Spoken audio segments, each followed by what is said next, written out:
తో మనం జత పనివారం అంటే ఆయన ఏం పని చేశాడు? ఆయన సృష్టిని కలిగించాడు. మీరు ఆదికాండం మొదట్లో చూస్తారు కదా, సృష్టిని కలిగించాడు. ఎలా సృష్టిని కలిగించాడు అనంటే క్లుప్తంగా చెప్పేస్తాలే, మీకు తెలిసినవే కదా, మీరు దాన్ని అర్థం చేసుకుంటే చాలు. ఆయన ఏం చేశాడు? మొదట వెలుగు కలుగుగాక. స్తోత్రం చెప్పండి, హల్లెలూయా. మరలా వెలుగుని చీకటిని, మరి అయ్యే మనం చేయాల్సింది కూడా అయ్యే.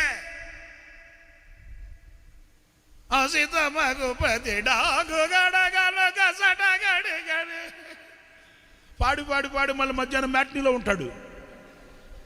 ఇడు వెలుగుని చీకటిని వేరు చేసిన వ్యక్తి కాదు. ఆదివారం వస్తే స్తోత్రం hallelujah glory praise the lord అంటాడా?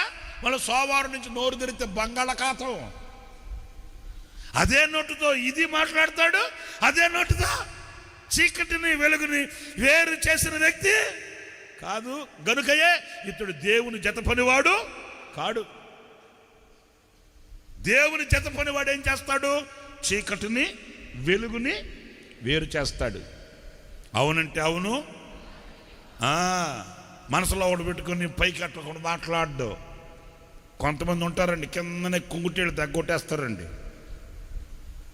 పైకి మాత్రం అన్న వేదులాడన్నా సోదరం అన్న గ్లోరీ అన్న వేదులాడన్నా అన్న సోదరం అంటాడా? లోపల అనుకుంటాడు ఇలాంటి వాళ్ళు ఉంటారండి. మీకు అర్థమవుతుందా? హలో, చీకటికి వెలుగుకు పొత్తు లేదు. కానీ ఇలా కొంతమంది ఏం చేస్తారు? ఈ చీకటిని విడిచిపెట్టరు, వెలుగుని విడిచిపెట్టరు. ఈ నులివెచ్చని స్థితిలో ఈ చీకటి వెలుగు కలయికని వాళ్ళు ఆస్వాదిస్తారండి.